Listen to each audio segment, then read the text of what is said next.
Naging sentro sa usapan para sa Golden State Warriors ay ang kanilang hakbang na mga plano sa pagdagdag ng mga manlalaro. Sa pagkawala ni Klay Thompson sa koponan ay tiyak na gagawa nito ang namumuno ng Warriors ng hakbang para punan ang nakikita na kulang. Kahit na nagkaroon ito ng masamang season, si Thompson ay talagang malaki pa rin naman ang naging kulang sa Warriors sa pagkawala niya, lalo na't isa siya sa nabuo na dynamic trio ng koponan, na sina Stephen Curry, Draymond Green at itong si Klay Thompson.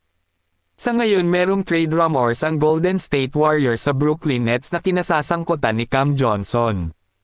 Ang kalakalan na ito ay nagpapatunay na kapaki-pakinabang sa maraming antas para sa Golden State. Si Cam Johnson ay mas madaling makuha dahil sa kanyang kasalukuyang sweldo na meron itong $23.6 million na mababa kumpara kaysa kay Andrew Wiggins na merong $26.2 million. Kaya bilang karagdagan sa pag-upgrade sa korte, nagbibigay ito sa Warriors ng isang uri ng pinansyal na kaluwagan. Ang Golden State ay kailangang magbayad ng presyo para ipagpalit si Wiggins kay Johnson. Ang kalakalan na ito ay may potensyal na talagang magbayad ng mga dibidendo para sa Brooklyn, lalo na kung maaaring i-rehab ni Wiggins ang kanyang halaga. Para sa Warriors ito ay nagkakahalaga ng isang premium upang mapunta si Cam Johnson, na isang may taglay na 3-point shooter na sa katunayan meron itong 39.1% sa 3-point shot noong nakaraang season, na ganap na naaayon sa mga offensive na prinsipyo ng Golden State Warriors. Si Cam Johnson ay masigasig din na gumagalaw, comfortable siyang gumawa ng mabilis na mga desisyon sa pag-atake sa mga closeout, at siya din ay isang ganap na sapat na tagapagtanggol katulad ni Andrew Wiggins. Samantala para naman sa Brooklyn Nets, nakakuha ang Brooklyn ng isang dating lottery pick at isang hinaharap na pick para sa kanilang mga problema, at ang pagkakataong makita kung ano ang magawa ni Wiggins sa isang bagong kapaligiran.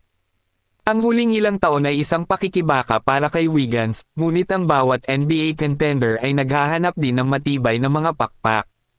Naging masama ang kanyang kontrata ngayon, ngunit tumataas ang cap ceiling ng NBA at may posibilidad na mapahusay ni Wiggins ang kanyang imahe bilang isa sa mga nangungunang veterinaryo sa batang roster ng Brooklyn Nets.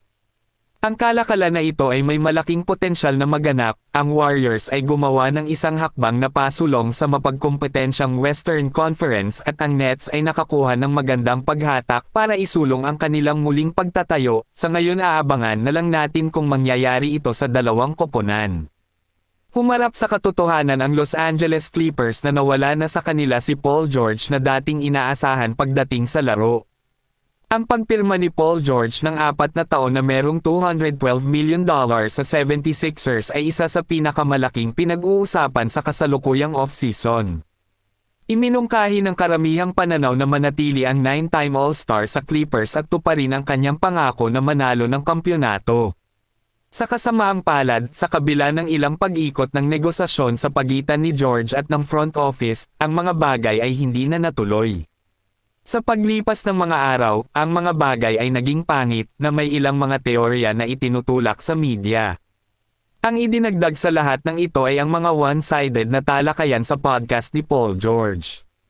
Sa gitna ng lahat hindi naging maayos ang usapan sa pagitan ni George at ng Clippers, ang veteranong guard na si Patrick Beverley naman ay matapang na nagpahiwatig sa pagkakasangkot ni James Harden, bilang dahilan kung bakit ang 6'8" forward na si Paul George ay hindi na muling pumirma sa Clippers.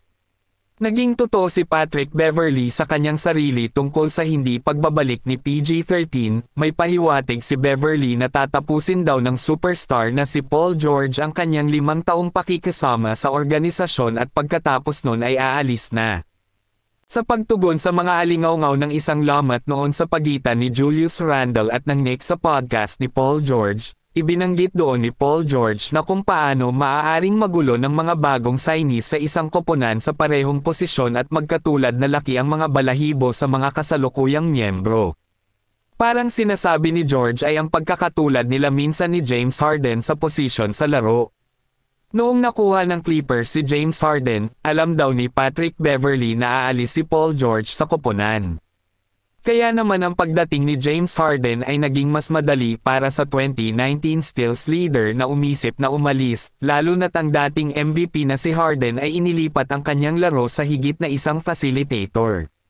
Si James Harden ay isa sa mga pinakadakilang manlalaro, halos pinabilib niya ang lahat noong nasa Houston Rockets pa siya na talagang binuhat niya ang team, na siya ang pangunahing core sa koponan na Houston Rocket. Ngunit sa nakalipas na mga taon, ang 3 beses na kampyon sa pagmamarka ay bumagal, na gumamit ng higit pang estilo ng assist first sa Clippers. Ang paglabas ni George ay nagbubukas ng bintana para magkaroon si Harden ng higit pang mga hawakan sa bola. Ang tanong ngayon, mapapatunayan ba ni James Harden sa lahat na karapat-dapat siya sa Los Angeles Clippers, maibabalik kaya ng dating Rockets superstar ang kanyang tungkulin bilang scorer?